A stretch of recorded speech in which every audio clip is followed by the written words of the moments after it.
శ్రీమాత్రే నమః. ఓం గం గణపతే నమః. ఏకదంతాయ విద్మహే వక్రతుండాయ ధీమహి తన్నో దంతి ప్రచోదయాత్.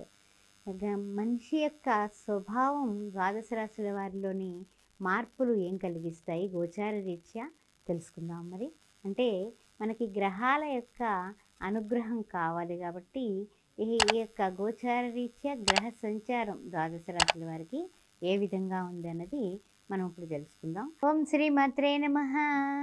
హిరణ్యవర్ణాం హరిణిం సువర్ణరతసృజాం చంద్రాం హిరణమయీం లక్ష్మీం జాతవేదో మవావహ తామవావహ జాతవేదో లక్ష్మీమనుపగామినీం.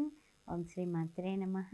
అమ్మవారి యొక్క కటాక్షంతో మకర రాశి వారికి వార ఫలాలు కార్యక్రమంలో ఏ విధంగా ఉండబోతుందో తెలుసుకుందాం. మరి 7వ తారీఖు నుంచి 13వ తారీఖు వరకు జనవరి నెల 2024 మకర రాశి వారికి చూసినట్లయితే ద్వితీయంలో శని భగవానుడు రాశ్యాధిపతి కనిపిస్తున్నాడు. ఆ తర్వాత తృతీయంలో రాహువు, చతుర్థంలో చూస్తేనేమో గురుడు, ఆ తర్వాత పంచమ, షష్టమ, సప్తమ, అష్టమ, నవమంలో చూస్తే కేతువు, దశమంలో చూస్తే చంద్రుడు, ఏకాదశంలో శుక్రుడు, ద్వాదశంలో రవి, కుజ, బుధులు ముగ్గురు కనిపిస్తున్నారు మనకి.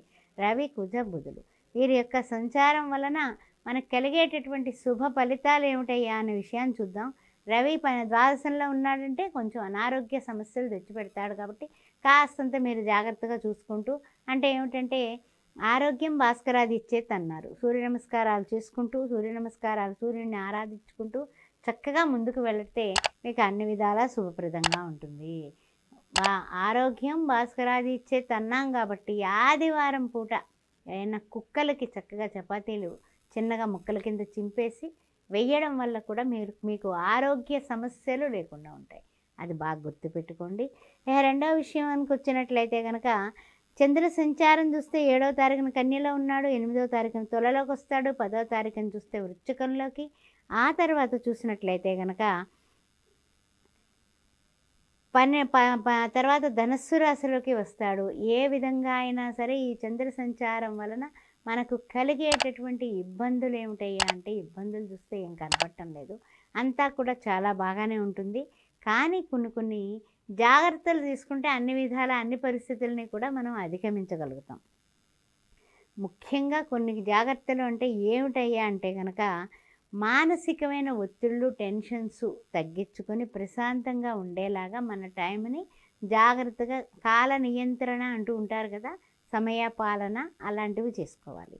ముఖ్యంగా ఏమిటంటే ఇంకొక చిన్న విషయం, పట్టుదలతో చదవాలి. విద్యార్థులు ముఖ్యంగా చెప్పాల్సినటువంటి విషయం విద్యార్థులకి అది మీరు పట్టుదలతో చదివితేనే మీరు అనుకున్నటువంటి అంటే ఏదైనా యూఎస్ వెళ్ళాలి, లేకపోతే ఎక్కడికన్నా వెళ్ళి చదువుకోవాలి, అబ్రాడ్లో మీరు మంచి చదువు చదవాలంటే మీ యొక్క మార్కులే మీకు అక్కడికి తీసుకువెడతాయి. అందువలన మీ ప్రయత్నాలు ఫలించాలంటే గట్టిగా మీరు ప్రయత్నం చేయాలంటే బాగా చదువు మీద కాన్సన్ట్రేషన్ పెట్టండి. ఇతర విషయాలన్నీ కూడా చక్కగా కట్టేసి వాటి మీద పెట్టేసేయండి.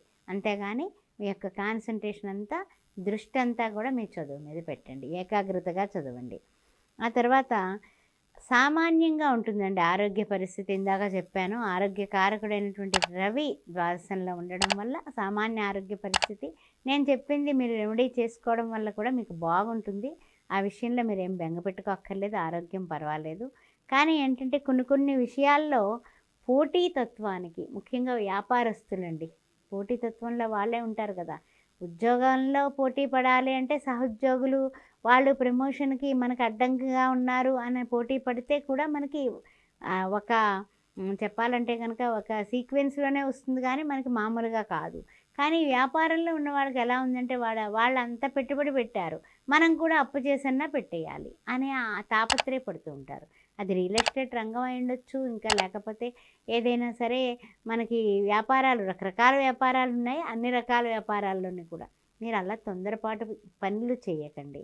మనకి ఎంతవరకు డబ్బు ఉంటే అంతవరకే పెట్టండి. అప్పు చేసి మాత్రం మీరు పెట్టారా డబ్బు, ఆ తర్వాత తిరిగి రాకపోవడం సరికదా, నష్టపోతారు. అందువలన జాగ్రత్త. ఇస్తారు, ఇచ్చేవాళ్ళు బ్రహ్మాండంగా మనకు అప్పులు ఇచ్చేస్తారు, తీర్చేటప్పుడు కష్టాలు పాలవుతాం. అందుకని మనం ఎక్కడైనా సరే పెట్టుబడి పెట్టేటప్పుడు పెట్టుబడిదారులందరూ కూడా కాస్త చూసి మీకు కలిసి వస్తుంది అంటేనే పెట్టండి. 1కి 4 ఇంతలు వస్తుంది, 2 ఇంతలు వస్తుంది కనీసం. అంతేగాని మన చేతిలో పోయి మనకి నష్టం వచ్చే కార్యక్రమాలు అసలు చేయబాకండి. గమ్మున ఉండండి అంతే. ఆ విషయం గుర్తుపెట్టుకోండి. ఖర్చులను నియంత్రించుకోవడం అది చాలా చాలా ముఖ్యమైన విషయం మనందరికీ కూడా. ఈ ఖర్చులు ఎందుకంటే కనుకండి, మనకి డబ్బులు వస్తాయి కదా అని ముందు ఖర్చు పెట్టేస్తే కనుక తర్వాత అవి మన చేతికి రాకపోతే తర్వాత మనం చాలా ఇబ్బందుల పాలవుతాం. అందుకని ఖర్చులను కొంచెం నియంత్రణ చేసుకొని మనల్ని మనం అంటే కొన్ని విషయాలు చూడండి, అవసరం ఉన్నా లేకపోయినా షాపింగ్ మాల్కి వెళ్ళి కావాల్సినవి అవసరం లేనివి కూడా కొనేస్తాం కదా. అక్కడ బిల్లు వచ్చినప్పుడు మాత్రం గుండెల్లో దడదడ దడదడ. బిల్లు రానంతసేపు మాత్రం అవి వేసుకుంటాం. చక్కగా వాడు మంచి ట్రాలీ ఇస్తాడు స్టైల్గా. ట్రాలీలో మరి కాస్త నింపాలి కదా అని, లేకపోతే అవసరం లేకపోయినా ఇంట్లో కొంచెం తక్కువ అయింది, ఇది కొత్తది కొనేద్దాంలే అనుకొని ఇలా రకరకాల పనులు చేసి మనకు తెలియకుండా మనం ఆర్థికంగా చిక్కుల్లోకి పెడతాం. అందువల్ల కొంచెం షాపింగ్ విషయంలో కాస్తంత ఖర్చులు తగ్గించుకుంటే అన్ని విధాలా బాగుంటుందండి. శనివారం నాడు చక్కగా ఒక్కపొద్దు ఉండి శనివారం నాడు తులసి దళాలతో శ్రీనివాస గోవింద, శ్రీ వెంకటేశ గోవింద, పురాణ పురుష గోవింద, పుండరీకాక్ష గోవింద, గోవింద హరి గోవింద అని మీరు పూజ చేస్తే చాలండి. వెంకటేశ్వర స్వామి పొంగిపోయి మీకు బ్రహ్మాండమైనటువంటి వరాల జల్లు కురిపిస్తాడు. అందువల్ల లక్ష్మీ రమణ గోవింద అని అంటూ మహాలక్ష్మిని, వెంకటేశ్వర స్వామిని, పద్మావతి దేవిని పూజ చేసి గోవింద నామాలతో చేసి చక్కగా వారికి నైవేద్యం, అరటిపళ్ళు నైవేద్యం పెట్టండి, కొబ్బరికాయ నైవేద్యం పెట్టండి. లేకపోతే గోధుమ నూక ప్రసాదం సత్యనారాయణమూర్తికి కలుపుతాం కదా, అంటే మన పచ్చి ప్రసాదం, అది నివేదన చేసి ఆ రోజున మాత్రం కనీసం 3కి భోజనం పెట్టండి పేదవాళ్ళకి. తప్పనిసరిగా మీరు ఉన్న స్థితి నుంచి ఉన్నత స్థితికి చేరుతారు. అశాంతులన్నీ పోతాయి, తలకాయ నొప్పులన్నీ పోతాయి. శ్రీమాత్రే.